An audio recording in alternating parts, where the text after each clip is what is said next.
পশ্চিমবঙ্গের পুরুলিয়া হলো এমন একটি ম্যাজিক্যাল জেলা যেখানে পাহাড়, জঙ্গল, ওয়াটারফলস আর শিল্পীর শিল্পসত্তা আরও একবার মুগ্ধ করলো আমাকে।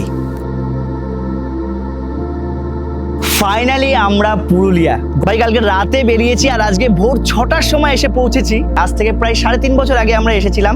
আজকে অনেক কিছু এক্সপ্লোর করার ইচ্ছা রয়েছে। আর আমরা যেই জায়গাটা এসেছি, এই লোকেশনটা না জাস্ট মাথা খারাপ করার মতো। জায়গাটা এতটা ইউনিক, তোমাদের কি বলবো। চলো বিরলগুলো দেখে এসো। সকালের প্রথম আলো এই ক্যাম্পকে স্পর্শ করে। পুরুলিয়ার অযোধ্যা পাহাড়ে এই ডেস্টিনেশনটি মূলত ট্রাভেলার্স ও বাইকার্সদের জন্য। পুরুলিয়া এসে যেই জিনিসটা আমার সব থেকে বেশি ভালো লেগেছে সেটা হলো এইখানকার রুমগুলো। এটা হলো বেসিক্যালি মাড হাউস। দেখো পুরো মাটির প্রলেপ দিয়ে তৈরি করা, আর রুমটা এত সুন্দর নিট অ্যান্ড ক্লিন। আর এই রুমটা বেসিক্যালি কাপেলদের জন্য রয়েছে, দুজনের জন্য পারফেক্ট একটা রুম। মাড হাউসের পাশেই এইরকম টেন্টের ব্যবস্থাও রয়েছে, সঙ্গে ওপেন এরিয়াতে রয়েছে এইরকম ছোট ছোট টেন্ট। আর এর পাশেই রয়েছে সাঁওতালি বাড়ি থিমে কয়েকটি রুম, যেগুলি দুজনের জন্য তো বেস্ট এবং নিট অ্যান্ড ক্লিন। আর এই সাঁওতাল বাড়ির থিমের পাশেই রয়েছে টেন্ট, আর এই টেন্টে যারা থাকবেন তাদের জন্য রয়েছে আলাদা করে ওয়াশরুম। আর এই ক্যাম্পের একটা জিনিস আমার খুব ইউনিক লেগেছে, এখানকার রুমগুলোর নামকরণ করা হয়েছে এখানকার উচ্চতম পাহাড়ের নাম দিয়ে। আর এখানে আমরা চলে এসেছি ব্রেকফাস্ট করতে। এখানকার অ্যাম্বিয়েন্সটা জাস্ট একবার দেখো। ব্রেকফাস্টে কচুরি আর পরোটার অপশান তো রয়েছে, কিন্তু আমরা খেয়েছিলাম মুড়ি আর তরকারি। ঠিক এটার জন্যই আমি এক্সাইটেড ছিলাম, কখন পুরুলিয়াকে এক্সপ্লোর করতে বেরাবো। হাতে অনেকখানিক সময় নিয়ে বেরিয়ে পড়লাম। প্রথমেই ঘুরে দেখাবো এখানকার একটি পপুলার মন্দির, যেটার অজানা অনেক বড় একটা গল্প আছে। অযোধ্যার হিল টপে এই মন্দিরটি অবস্থিত। দুর্গা প্রতিমার হাতে প্রায় 45 বছর ধরে একটি প্রদীপ এখনও পর্যন্ত জ্বলতে থাকে। আর এখানে দূর দূরান্ত থেকে ভক্তদের সমাগমও দেখা যায়। যারা এখানে আসবেন একবার হলেও ঘুরে যাবেন। আমরা এই মুহূর্তে চলে এসেছি ময়ূর পাহাড়ে। এটা কিন্তু এখানকার খুব পপুলার একটা সাইট সিং তোমরা বলতে পারো, সাইট সিং না, একটা ভিউ পয়েন্ট বলতে পারো। এই জায়গাটায় আমরা এখন যাব, বাকিরা যাচ্ছে, চলো। আর কিছুদিন পরেই যখন পলাশ ফুল ফুটবে, ময়ূর পাহাড় সেজে উঠবে নতুন একটা রূপে। ময়ূর পাহাড়ে আসলে একটা লম্বা সিঁড়ি বেয়ে তোমাকে উঠতে হবে এই ভিউ পয়েন্টে। তারপর তুমি দেখতে পারবে একটা 360 ভিউ। আমরা ময়ূর পাহাড়ের ওপরে আসলাম, একটা বড় লম্বা সিঁড়ি বেয়ে ওপরে আসতে হলো। আর এখান থেকে কিন্তু মেইন যে ভিউ পয়েন্টটা এখান থেকে দেখা যাচ্ছে। আর দাদা একটু আগে বলছিল যে এখানে যদি পলাশ ফুল ফুটতো, উপর থেকে না দেখা যেত বিস্তীর্ণ এলাকা জুড়ে শুধু লাল আর লাল। মানে এই ময়ূর পাহাড়ের ওপর থেকে পলাশের একটা 360 ভিউ রয়েছে। মানে চতুর্দিকটা যদি আমরা তাকাই পলাশ গাছ দেখতে পাবো। এখন হয়তো পলাশ গাছকে অনেকেই চিনতে পাবে না, কারণ ফুলটা এখন ফোটেনি। আর ওপর থেকে একটা টাওয়ার টাইপের আছে, যে ফুল ফুটলে আরো বেশি বিস্তারিত তুমি 360 ভিউ পাবে। দেখা যাচ্ছে। গাইস এই দেখো, আমি জানি না তোমরা দেখতে পাচ্ছ নাকি, কত মৌমাছি।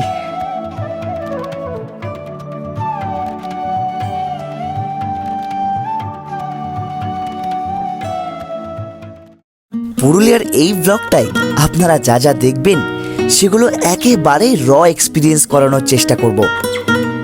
আর হ্যাঁ, অবশ্যই তোমরা পুরুলিয়া ঘুরতে এলে সীতারামপুর আলাফিয়া ট্যুরিজমের সঙ্গে অবশ্যই যোগাযোগ করবে। এর পরের গন্তব্য মার্বেল লেক। ময়ূর পাহাড় থেকে ডিরেক্ট আমরা পৌঁছালাম মার্বেল লেকে। আর এই জায়গাটায় না মানে এতজন আসছে, এটা এত পপুলার।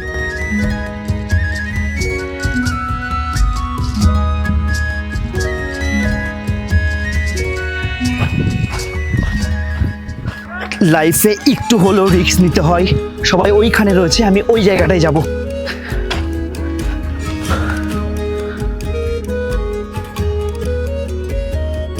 গাইস আমি এমন একটা জায়গায় রয়েছি যেখান থেকে র একটা এক্সপিরিয়েন্স পাওয়া যাচ্ছে। সবাই ওই ওপরটাই রয়েছে, আমি কিছুটা নিচে নেমে এসেছি। আর এইখান থেকে না পুরো মার্বেল লেকটা এত সুন্দর লাগছে। একটা প্রবলেম যেটা হচ্ছে সেটা হলো আমার ক্যামেরাটা এত হট হয়ে গেছে ভাই। ঠিক আছে, একসঙ্গে এতবার করে এত ইউজ করা হচ্ছে না, বারবার করে ওপেন করছি, বারবার করে রেকর্ড করছি। আমার মনে হয় এই ফোনটাই ঠিক ছিল। জীবনে সমস্যা যেমন আছে, তার সমাধানও আছে। নেক্সট আমরা চলে গিয়েছিলাম বামনি ফলসে। বামনি ফলস থেকে ভিউটা কিন্তু অসাধারণ লাগছিল।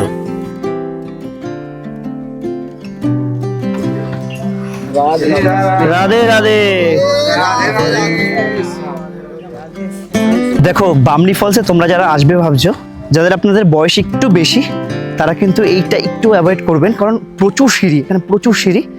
আমার নিজেই কেমন এখন ঠ্যাং কাঁপছে। বামনি ফলসের সিঁড়ি থেকে নামতে নামতে একটা অদ্ভুত জিনিসের সাক্ষী হলাম।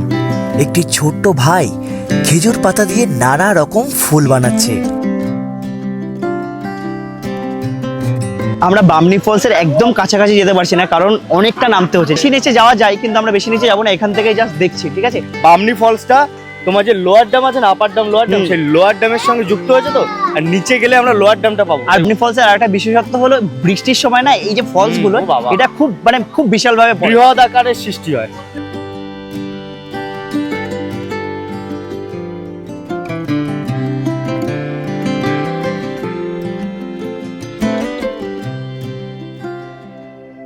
এবারের ট্রিপে ভিউ তো আমরা উপভোগ করছিলামই, কিন্তু ভিডিও করতে করতে প্রায় ক্লান্ত হয়ে পড়া আমাদের গোটা টিম যখন তুর্গা ড্যামে এসে পৌঁছালাম, তখন একটা স্বস্তির নিঃশ্বাস ছাড়লাম।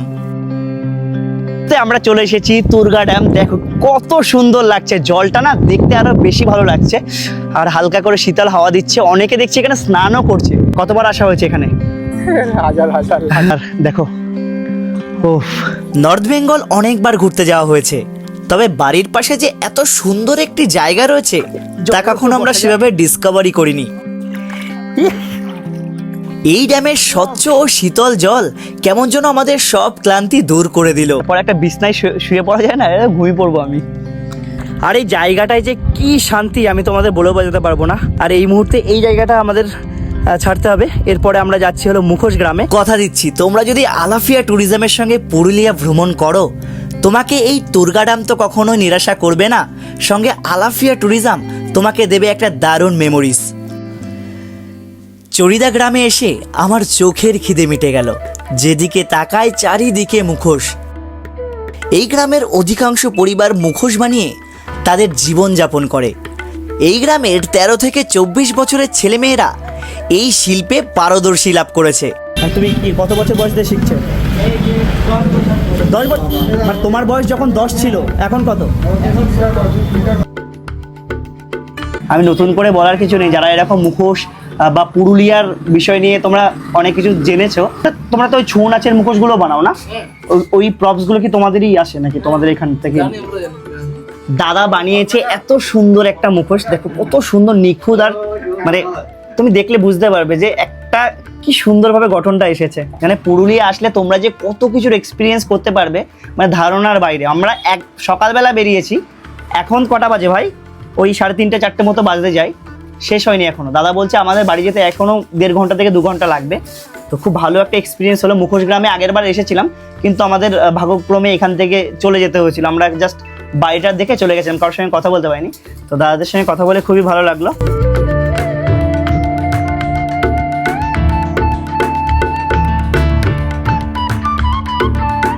এরপর আমরা পৌঁছে গেলাম আপার ড্যাম এবং লোয়ার ড্যামে।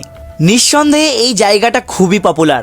তোমরা কারা কারা এই জায়গাতে এসেছো একবার কমেন্ট করে জানাও তো। এই সেই আপার ড্যাম। এবার কিন্তু জল থই থই করছে। এই যে বিকালের সূর্য অস্ত যাচ্ছে, জলের কালারটা দারুণ লাগছে। আবহাওয়া একদম হালকা ঠান্ডা, বেশি গরম না। 3.5 বছর আগে এখানেই আমরা কত রিল ছবি তুলেছিলাম। কত ছবি তুলেছিলাম। সারাদিন এত ট্রাভেল করার পরে যখন তুমি মনে রাখবে তোমার ফেরার জন্য এত সুন্দর একটা ক্যাম্প রয়েছে, তখন মন আরও খুশি হয়ে যায়। আলাফিয়া ট্যুরিজমের সঙ্গে এটা প্রথম ট্যুর হলেও বিজয়নদার সঙ্গে যে কি অদ্ভুত একটা বন্ধুত্ব হয়ে গেছে তাই এই ভিডিওতেই তোমরা দেখতে পারবে। সন্ধেবেলায় একটা স্পেশাল মেনু আমাদের জন্য আয়োজন করা হচ্ছিল, শালপাতা চিকেন। শালপাতার চিকেন হলো রা বাংলার একটা, মানে রা বাংলা বলতে বিশেষ করে পুরুলিয়া, ঝাড়খণ্ড, উড়িষ্যার কিছু কিছু জায়গায় পাওয়া যায়।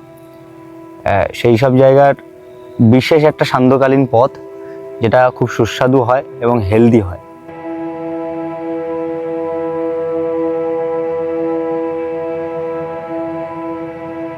ফাইনালি কিন্তু আমি টেস্ট করতে চলেছি শালপাতা চিকেন। চলো, গরম, ফুল গরম। বিষয়টা হলো এটা আমার কাছে খুব নতুন, মানে আমি লাইফে ফার্স্ট টাইম এটা আমি ট্রাই করছি। চিকেনটাকে যেভাবে এরা একদম পুরো শালপাতার মধ্যে দিয়ে আগুনের নিচে দিয়ে তাপ দিয়ে তৈরি করলো, দারুণ লাগলো আর খেতেও কিন্তু দারুণ লাগছে। অসাধারণ taste, ঠিক আছে? আর এটা কিন্তু আমাদের যে প্যাকেজ থাকবে সেটার বাইরে, তোমরা প্রতি কেজি 1200 টাকা করে নিতে পারো, একবার ট্রাই করো। রাতে চিকেন কষা আর রুটি নিয়েছিলাম আমরা, আর আজকের দিনটা দারুণভাবে কাটলো। Good morning guys. কালকে রাতে অযোধ্যা পাহাড়ের এই সীতারামপুরের আলাফিয়া ট্যুরিজম ক্যাম্পে আমার দারুণ একটা দিন কাটলো। আজকে সকালবেলা তাড়াতাড়ি করে রেডি হয়ে গেছি, কারণ নতুন কিছু এক্সপ্লোর করব আর নতুন কিছু দেখাবো।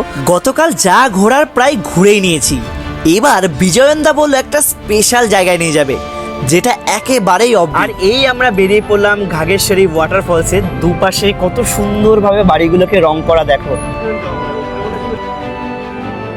তোমরা জাস্ট এই রোডটাকে দেখো, ফুল অফবিট, ঠিক আছে? আর এখানে এত সুন্দর হাওয়া দিচ্ছে, ফুরফুরে হাওয়াতে না তোমার মনটা ভালো হয়ে যাবে। রাস্তাতে যেতে যেতে মনেই হচ্ছিল আজকের এক্সপিরিয়েন্সটা দারুণ হতে চলেছে।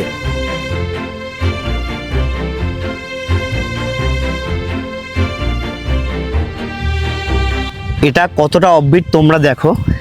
এখানে রাস্তার কাজ হচ্ছে, একদম পুরো নিচে নেমে যাচ্ছে। এখানে আমাদের গাড়িটা রাখবে, দেন আমরা যাব।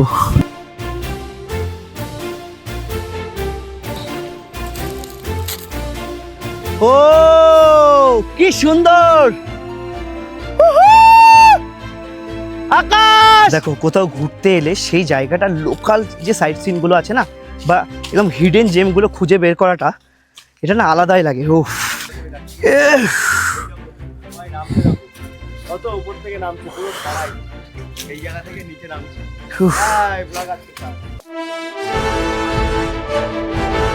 আমরা ওই উপর থেকে নেমে এইরকম একটা জায়গায় এসেছি। এখনো এক্সপ্লোর করার অনেক কিছু বাকি রয়েছে। এখান থেকে হাঁটতে হাঁটতে আমরা নিচের দিকে যাব। দেখো, এটা না পুরো র এক্সপিরিয়েন্স হচ্ছে, ঠিক আছে? Thank you Alafia, thank you. একটু সাবধানতার সঙ্গে এখানে পৌঁছাতে হয়, তবে পৌঁছানোর পরে যেটা তুমি দেখতে পারবে,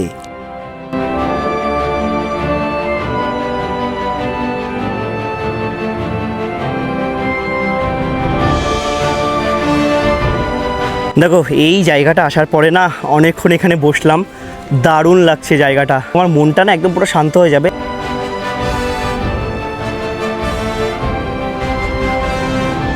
চলো, ওই জায়গাটা আমাদের ঘোরা হয়ে গেছে, আমরা এখন আরও একটা জায়গায় যাচ্ছি। জায়গাটার সামনে রয়েছে। চলো, বাপরে, সাবধানে যেতে হবে। আর এই হলো সেই ন্যাচারাল পুল বলতে পারো, ঠিক আছে? চারিদিক থেকে আটকানো। দাদা বলছিল যে এইখানে গেলে না, এইখানে পুরো মানে তৈরি করা, ঠিক আছে? এই দেখো, স্নান করবে তুমি?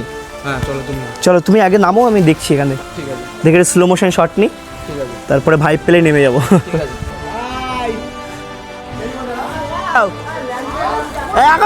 আকাশকে ভিজিয়ে দাও।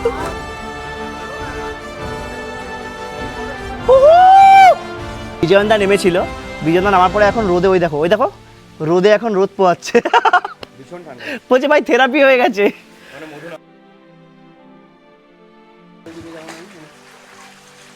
এই জায়গাটাকে আলবিদা বলার টাইম চলে এসেছে।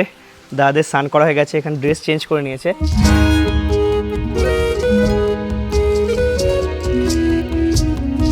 ওয়াটারফলস থেকে রুমে এসে স্নান করে ফ্রেশ হয়ে এখন খেতে চলে যাচ্ছে। এই যে ক্যাম্পটা দেখছো না, এই ক্যাম্পের খাবার দাবার কিন্তু দারুণ ভাই। জাস্ট দুপুরবেলা খাবার খেয়ে উঠলাম। এবার পুরুলিয়ার ট্রিপটা না, এক্সপিরিয়েন্সটা দারুণ। মানে আমরা যেভাবে ঘুরেছি আর যেভাবে মজা করেছি, মানে আমি আগের বার এসেছিলাম বাইকে, আগের বারের থেকে মনে হলো যে এইবারটা আমি একটু বেশি জায়গা ঘুরে ফেলেছি। আর এবার কিন্তু আমরা এমন এমন জায়গা ঘুরেছি যেই জায়গাগুলো লোকাল মানুষ এক্সপ্লোর করেছে, লোকাল মানুষদেরই জানে যে হ্যাঁ এই জায়গাটা এটা আছে।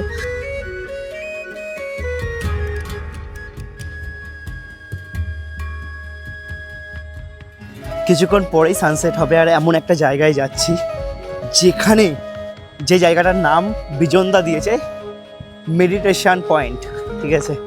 চলো সেই জায়গাটা আমরা যাচ্ছি। দারুণ মজা হচ্ছে, দারুণ। আর এখান থেকে নাকি দাদা বলছে যে এখান থেকে না অনেকটা ওই স্লিপিং বুদ্ধার মতো একটা ইয়ে দেখা যায়।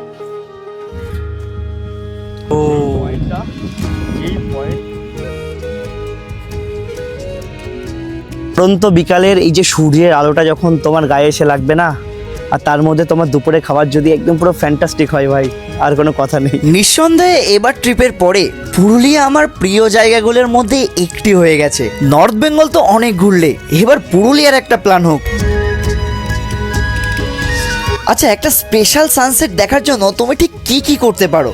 সূর্য ডোবার আগে আমরা গিয়ে পৌঁছালাম মুরুগুমা ড্যামে।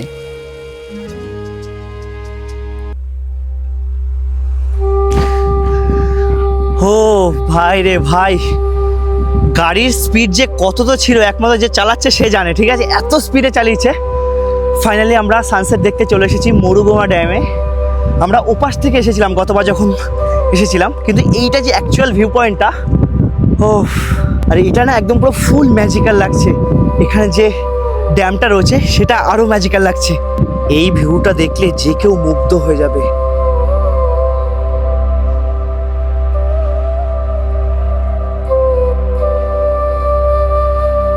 আমরা যেবার এসেছিলাম আমরা হয়তো এই দিকটা থেকে উঠেছিলাম, কিন্তু এইখানে যে অ্যাকচুয়াল একটা ভিউ পয়েন্ট আছে আমরা সেটা জানতামই না। এটা শুধুমাত্র পুরুলিয়া না, এটা হলো ম্যাজিক্যাল পুরুলিয়া।